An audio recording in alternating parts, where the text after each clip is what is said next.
Rekrutmen dulu, rekrutmen dan segala macam promosi mutasi kan dulu masih ada Komisi Aparatur Sipil Negara, itu pun juga dibubarkan. Jadi otomatis blong nih langsung ke penegak hukum. Sebenarnya apa yang jadi kendala? Aturannya ada, tapi pengawasan internal kalau kita bicara soal salah satu aspek yang membuat ini bolong, itu masih jadi tidak berjalan bahkan kalau kata Mas Danang.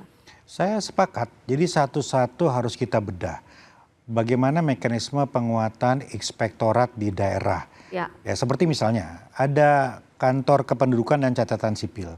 Itu kepala daerah nggak bisa seenaknya menggeser menunjuk. Harus meminta persetujuan dari Kemendagri untuk kepala dinas kependudukan catatan sipil. Karena ada undang-undangnya, diatur gitu. Saya kira inspektorat juga perlu kita perkuat dengan pola-pola seperti itu. Sehingga ada independensi di situ. Tapi lagi-lagi Friska, ini satu dimensi saja. Oke, itu kita perkuat, itu kita perbaiki, sembari kemudian mekanisme pengawasan publik, transparansi pemerintahan, kemudian metode seleksi kepegawaian, kemudian juga panitia seleksi. Nah, selama ini kan begini, ketika kepala daerah ini ingin menyusun formasi pegawai, itu kan ada pansel. Nah, pansel ini ya semakin tidak independen, semakin besar kemungkinan kong kali kong di situ. Jangan-jangan memang semuanya sudah dikondisikan, kan begitu. Yang ideal tentu pansel ini adalah orang-orang independen dari profesional dari kampus misalnya. Atau manajemen talenta juga. Kan sekarang ada manajemen talenta. Jadi semua dilihat masuk box mana, sudah cocok atau belum gitu. Tapi pertanyaannya adalah apa jaminannya manajemen talenta ini juga tidak dikondisikan sesuai dengan order kepala daerah. Ya, seperti misalnya yang Bupati Pati itu kan pengaturan perangkat desa. Kalau misalnya dari bupatinya sudah memerintahkan ya masa aja, relasi kuasa itu kan artinya mengikat meskipun sudah ada aturannya, meskipun sudah ada skemanya. Begitu. Ya, tapi begini, di sisi lain saya juga harus menyampaikan perspektif berimbang. Kan kepala daerah itu juga punya diskresi, punya prerogatif. Mereka akan memilih berdasarkan kecocokan selain kapasitas dan lain-lain. Sah-sah saja sebetulnya kalau kepada dia ada preferensi. Sejauh dua hal. Pertama, mekanismenya ditempuh, begitu ya. Dan kedua, nggak ada yang dilanggar dari situ dengan menerima gratifikasi dan lain-lain. Jadi transparan begitu. Nggak apa-apa. Jadi prosedurnya sesuai dengan aturan dan tidak ada jual beli jabatan di situ. Nah, inilah persoalannya. Bagaimana kita memastikan tidak ada transaksi di situ, kepala daerah nggak terima secara langsung atau tidak langsung. Ini kan tidak mudah.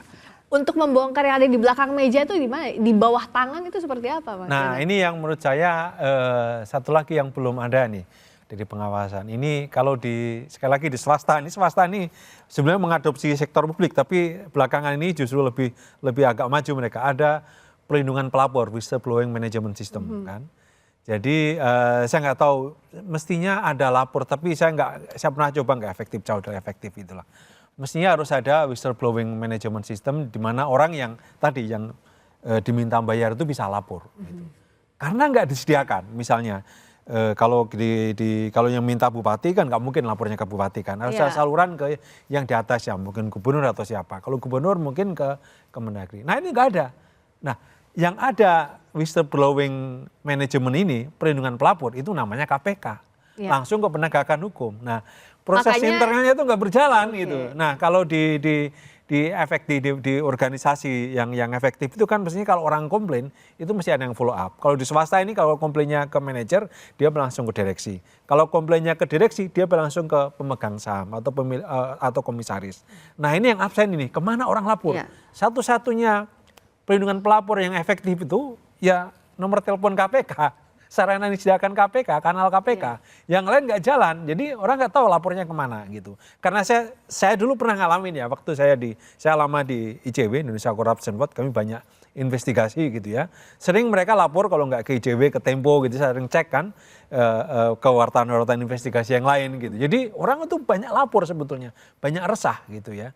Nah mereka nggak punya saluran, akhirnya mungkin ke media untuk diberitakan atau langsung ke penegak hukum. Nah, seandainya di pemerintah ada ini, mungkin di Kemendagri punya tim kata memperkuat inspektoratnya dengan menerima laporan-laporan itu dan bisa menurunkan inspektoratnya, mungkin bisa dicek. Apa sudah ada? Sebetulnya kan sudah ada, Mas Danang, saluran lapor itu loh.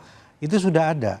Jadi warga itu bisa masuk ke situ, aplikasi lapor itu bisa sih. Jadi kalau menurut saya begini, kanal-kanal compliance system itu sudah banyak.